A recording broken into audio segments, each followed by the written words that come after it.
Os justos clamam e o Senhor os ouve. O processo de justificação é feito imediatamente após o ser humano confessar que Jesus Cristo é o Senhor da sua vida de todo o seu coração e passar a viver para Cristo. Você confessou Jesus como teu Senhor e teu Salvador e você passa a viver para Cristo, você entra no processo de justificação. Portanto, todo aquele que entra no processo de justificação, ele então é dito pela Bíblia, pela palavra de Deus, como justos. Então, os justos clamam e o Senhor os ouve e os livra de todas as suas angústias. O problema não é a questão da angústia, porque a angústia vai vir, a aflição vai vir, os problemas vão vir. A questão é, isso vai te vencer? Isso vai te acabar? A angústia vai acabar contigo? A aflição vai acabar contigo? Então, primeiro, foi justificado? Já entregou tua vida a Jesus? Você reconheceu que Jesus Cristo é o Senhor da tua vida, de todo o teu coração, e você vive para Ele? Porque não adianta reconhecer, né? Não adianta, eu aceito Jesus e continuar na mesma. Não, entregou a vida a Jesus? Até porque essa história de aceitar Jesus é meio complicado, né? Se alguém aceita alguém, é Jesus aceitando a gente, porque Ele é perfeito e nós somos pecadores. Então, se alguém aceitou alguém, esse alguém que nos aceitou chama Jesus Cristo, né? Então, fomos justificados quando entregamos as nossas vidas ao Senhor Jesus Cristo, e a partir de então, Deus fala assim: eu te ouço. O Senhor os ouve, os justos, e os livra de todas as suas angústias. Então, a angústia, ela pode até nos afligir, só que ela não vai nos derrotar, porque Deus vai nos livrar. Você está angustiado hoje? Eu quero profetizar, aliás, não quero profetizar nada. Quem está profetizando é a palavra de Deus. Olha aqui, eu estou fazendo uso da palavra de Deus, e essa palavra diz que Deus vai te livrar de todas as suas angústias. Não é o Fábio que está falando, é a palavra de Deus. Então toma posse em nome do Senhor Jesus Cristo. Alguém pode glorificar Deus por isso? Perto está o Senhor de todos os que têm o coração quebrantado e salva os contritos de espírito. Então, nós precisamos entender que se fomos justificados e se o Senhor nos livra, nos guarda de todas as angústias que nós estamos vivendo, automaticamente vai acontecer uma coisa com a gente: o nosso coração vai ser quebrantado. Vamos combinar, gente? Vamos combinar? A angústia quebranta o coração, isso não tem a menor dúvida. A prova quebranta o nosso coração, mas o Espírito de Deus também quebranta o nosso coração. Veja, a gente vai olhar isso de vários ângulos e vai entender. Os nossos corações são quebrantados no processo de angústia, problemas diversos, mas também o nosso coração é quebrantado à medida que o Espírito Santo vai agindo em nossas vidas. Você precisa entender isso. Então, se o teu coração está quebrantado pela angústia, tranquiliza, porque o Senhor vai te livrar. Perto está o Senhor. Então, teu coração está quebrantado pela angústia, Deus está perto de ti, fica tranquilo. Perto está o Senhor dos que têm o coração quebrantado e salva os contritos de espírito. E a gente precisa diferenciar esta situação porque, como eu já falei, né? O nosso coração fica quebrantado com a presença do Espírito Santo, com a graça de Deus que quebranta nossos corações, e a gente entende que isso é o temor, né? A gente entende que não é nada. Quanto mais a gente tem temor a Deus, mais a gente fica com o coração quebrantado. Mas as lutas também quebrantam o nosso coração. É tipo assim, meio que uma lição de humildade pra gente. Tipo assim, Deus falando assim, se você não olhar para mim, não viver em mim, você não vai conseguir vencer. Então, baixa a tua bolinha aí, porque eu sou o Senhor da tua vida. Isso é um coração quebrantado. É Deus quebrantando o coração, falando assim: você depende só de mim. Você depende só do Senhor. Nós dependemos só do Senhor. Está dando para entender o que Deus está falando? Se você estiver entendendo, coloca nos comentários aí e glorifica o nome do Senhor Jesus Cristo. Agora, Deus também faz com que fiquemos contritos de espírito. A contrição é praticamente quando você olha para dentro de si. É quando você olha para dentro de si, você reconhece que você não é absolutamente nada e que você necessita do Senhor Deus Todo-Poderoso. Em outras palavras, tá, gente? A contrição é algo muito importante na vida do crente, na tua vida e na minha vida. Sempre precisamos ter o coração quebrantado e contrito diante do Senhor, ou seja, humildade é a realidade. A palavra sempre precisamos ter os nossos corações humildes diante do Senhor. você tem um coração humilde diante de Deus, então você tem uma grande chance de ser ouvido por Deus. Eu te garanto. Aliás, eu não garanto nada. Quem está garantindo é a Bíblia. O Senhor está bem perto de ti, porque Ele é Deus Todo-Poderoso. Muitas são as aflições do justo, mas o Senhor o livra de todas. Nós temos aqui uma palavra profética que está em sequência. Eu vou até ler logo aqui para a gente poder ler essa palavra profética em sequência, porque vale para nossas vidas, mas principalmente esses dois versos aqui, o verso 19 e 20, falam, aqui é uma profecia acerca de Cristo. Muitas são as aflições do justo, mas o Senhor o livra de todas. Ele lhe guarda todos os seus ossos e nem sequer um deles se quebra. Isso é uma palavra profética que aconteceu. Bom, muitas são as aflições do justo. O profeta Isaías diz assim: pelo que o Senhor afligiu a sua alma, pelo que o Senhor afligiu. Então, que justo foi esse? Jesus Cristo. Esse sim, justo do início ao fim. Nós fomos justificados pelo sangue de Jesus, mas Jesus Cristo, Ele é a própria personificação do homem justo. Ele é justo de verdade. Muitas são as aflições dos justos. Meu Deus, quantas não foram as aflições do justo Jesus Cristo? Mas o Senhor o livra de todas. Porque dentre essas aflições está a maior aflição que Cristo passou, que foi a morte de cruz. E o Senhor o livrou. O Senhor não o livrou da cruz, mas o Senhor o livrou de todas as aflições, porque mesmo com a morte de cruz, Ele ressuscitou. Porque era necessário que isso aconteça. E na cruz, é interessante, porque Ele fala assim, Ele lhe guarda, vou botar o texto de novo aqui, porque isso é uma profecia, né? E Ele lhe guarda todos os seus ossos, nenhum sequer um deles se quebra. Gostaria de lembrar para vocês que quando entre a prisão de Cristo e a crucificação, há uma sequência aí de quase 48 horas de sofrimento e vilipêndio do seu corpo. Jesus Cristo toma a surra dos soldados do sumo sacerdote.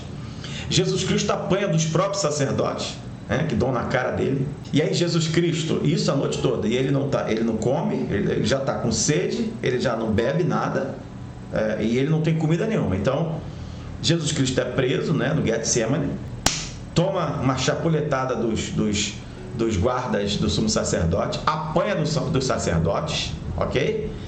Vai para Herodes, depois vai para Pilato, depois volta para Herodes e cada um, pescotapa. Cada soldado que ficava com Cristo era sova. E a Bíblia diz, a profecia aqui, Ele guarda todos os seus ossos, nem sequer um deles se quebra. O cara está apanhando de todo mundo, está tomando tapa de todo mundo, está tomando pescotapa de todo mundo. E aí, por final, quando Pilatos tenta soltar Jesus, e açoita Jesus, ele tenta soltar Jesus e não dá em nada. Ele falou, você quer saber? Eu vou moer esse cara, vou terminar de moer esse cara, porque quando o pessoal vê ele desfigurado, vão falar assim, deixa, vai morrer mesmo. Então Pilatos manda dar uma surra, e pega dois dos seus piores algozes e os caras detonam Jesus. E eles pegam aquele chicote que tem as arrogue aquelas pontinhas de osso, e as pontas de osso crava nas costas de Jesus e perfura pulmão, perfura os seus vasos sanguíneos. Ele tem hemorragias internas e externas terríveis, mas a profecia diz que nenhum dos seus ossos, nem sequer um deles, foi quebrado. Aqui é uma analogia do quanto nós passamos por provas, dificuldades, do quanto Deus, o Senhor Jesus Cristo justo, sofreu aflições e o Senhor o livrou das surras terríveis, da sessão de tortura inigualável que ele tomou, e nenhum dos seus ossos foi quebrado. Aqui é uma profecia intrínseca aqui, ok? Para você poder entender. Só que essa profecia também, aí ela se enquadra nas nossas vidas nos dias de hoje, mas agora de maneira alegórica, ok, queridos? Agora, porque aqui é completamente literário. Aqui é o que está aqui. É o que está. essa profecia aqui, desses dois versos que acabamos de ler, o 19 e o 20, é uma profecia literária. É Deus livrando o justo Jesus Cristo, né, de todas as aflições e não deixando que os seus ossos sejam quebrados, nem na sessão de tortura que ele toma de todos os guardas, principalmente dos romanos, e nem ao ser crucificado. Porque até a cruz que foi feita para Jesus não era do tamanho dele. A cruz era para Barrabás. A cruz não era para Jesus, a cruz era para Barrabás. Só que Barrabás é solto e Jesus Cristo vai no lugar de Barrabás. Ok? Então, e nem na crucificação, quando com uma cruz, né, que não era do tamanho de Cristo, os seus ossos foram quebrados. E depois da crucificação também, Jesus, ele entrega o seu espírito, né, e ele falece, e a Bíblia diz que houve terremotos pela terra, túmulos foram abertos, pessoas ressuscitaram, e houve trevas na hora nona, né? E quando ele expira, o véu do templo se rasga, de cima a baixo. Na Páscoa não podia ficar ninguém na cruz, nenhum sujeito, porque a cruz era a pior morte de todas, porque o cara ficava ali até morrer. Então, ele podia durar quanto tempo fosse ali. Geralmente, quem ficava na cruz não aguentava, morria rápido, ou não, ou ficava ali. E ficava num lugar bem alto, e à medida em que a pessoa ia sangrando e sua carne ia ficando, as aves de rapina iam vindo. O cara ficava sujeito a tudo ali. E era vergonha, né? Não custa lembrar. Todo aquele que era crucificado nu, pelado, sem nada, ok? O que você vê dos quadros aí é só, né? Porque Jesus foi crucificado juntamente com os outros, todos três pelados, sem nada. As vestes deles foram rasgadas, foram repartidas, inclusive as vestes de Jesus foram sorteadas, né? Enfim.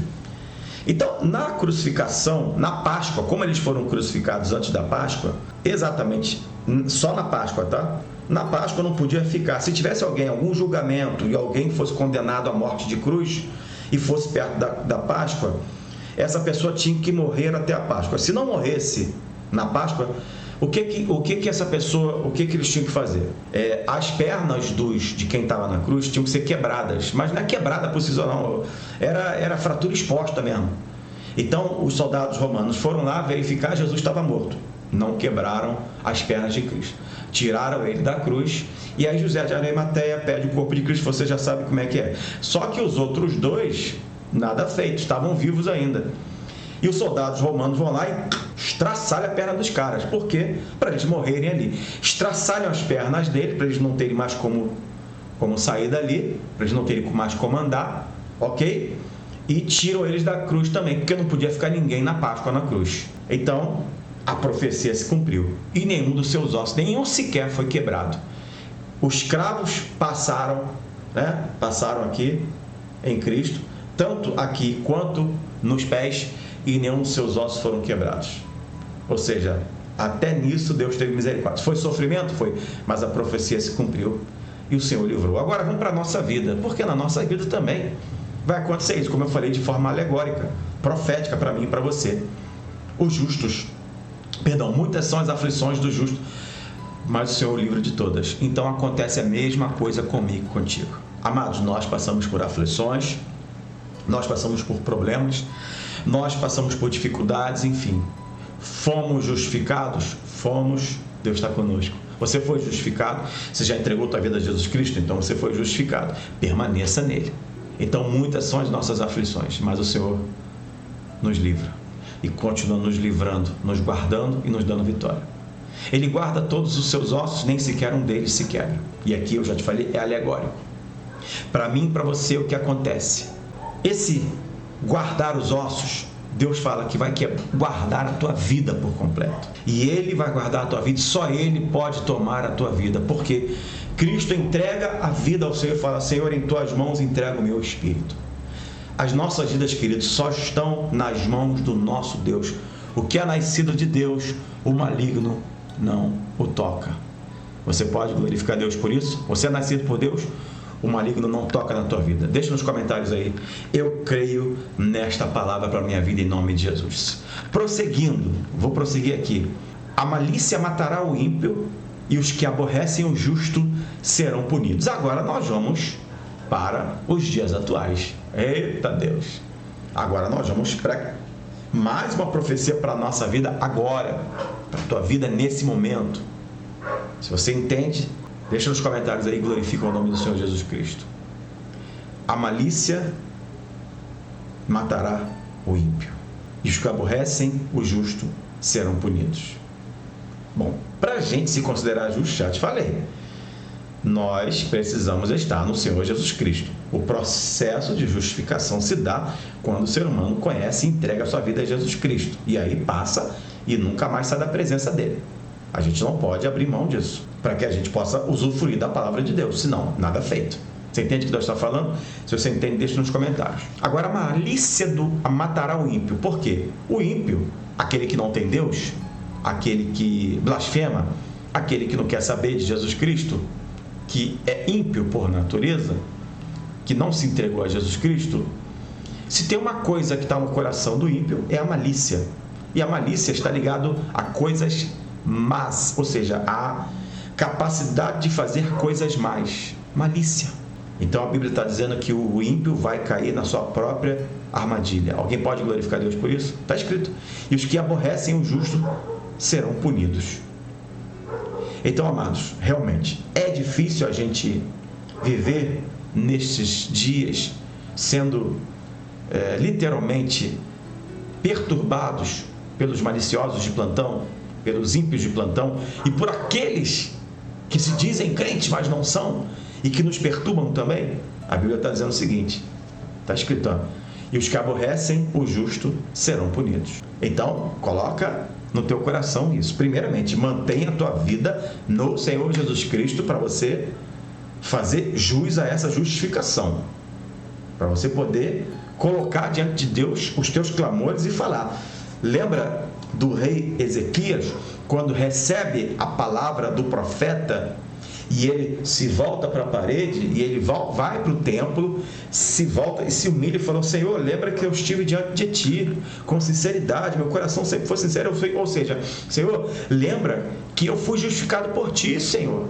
O rei fala, e aí Deus manda o profeta voltar e falar assim: ó, Deus ouviu tua oração, ele vai curar a tua chaga e você vai viver mais 15 anos. Deus está falando contigo. Para você poder se voltar para Deus e falar: Senhor, lembra-te de mim, você precisa ser um homem e uma mulher na presença de Deus. E aí Deus vai ouvir o teu clamor e vai te dar resposta em nome de Jesus. Se você entende, pode glorificar o nome do Senhor Jesus Cristo, porque Deus está falando comigo e contigo, e você está recebendo o milagre do Senhor em nome de Jesus. E o milagre está acontecendo comigo, porque eu não estou enxergando absolutamente mais nada que eu estou vendo aqui pela glória de Deus. Gente, é milagre. Vocês não têm noção. É só milagre de Deus que acontece comigo. Verso 22. O Senhor resgata a alma dos seus servos. Aqui é salvação, tá, gente? E nenhum dos que nele confiam será condenado. É um texto de salvação. Tá claro aqui, né? Deus resgata a alma, ou seja, porque o que acontece, amados? O que na verdade vai para a perdição eterna? A nossa alma. Esse corpo vai embora, vira pó. Do pó veio, ao pó voltará. Quando do arrebatamento, eu já expliquei isso, né? Outras vezes, mas vamos lá.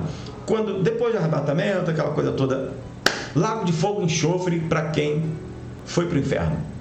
E salvação eterna para quem está na glória com Cristo Jesus. Ok? Então, essas almas que foram para o inferno vão ficar sofrendo por toda a eternidade. E as almas que foram para o céu vão ficar na glória com Cristo Jesus. Só que essas almas ganharão, cada um vai ganhar o seu novo corpo. Quem está com Cristo vai ganhar corpo de glória. E quem está com o capeta vai voltar para o seu corpinho. Mas a Bíblia diz que o bicho vai roer, que a dor vai vir, que essa pessoa não vai conseguir morrer jamais. Ela vai sofrer por toda a eternidade. Ok? E o texto está falando o seguinte, que Deus, ele resgata a alma dos seus servos. Deus, em nome de Jesus, se você está em Cristo Jesus, o Senhor vai te salvar. a tua alma não será perdida. Alguém pode glorificar Deus por isso? E nenhum dos que nele confiam será condenado. Ou seja, não tem inferno para aquele que confia no Senhor. Não tem condenação. Essas são palavras proféticas deste Salmo 34. E nós lemos do verso 17 ao 22. E eu quero ministrar sobre a tua vida essas palavras. E eu quero declarar em nome do Senhor Jesus Cristo que essas palavras vão reinar na tua casa, na tua vida, no teu coração, e você verá o melhor de Deus acontecer. Portanto, toma posse e creia no melhor de Deus em nome de Jesus. Agora coloca nos comentários aí: o Senhor falou comigo. Eu tomo posse dessa palavra em nome de Jesus. Coloca nos comentários.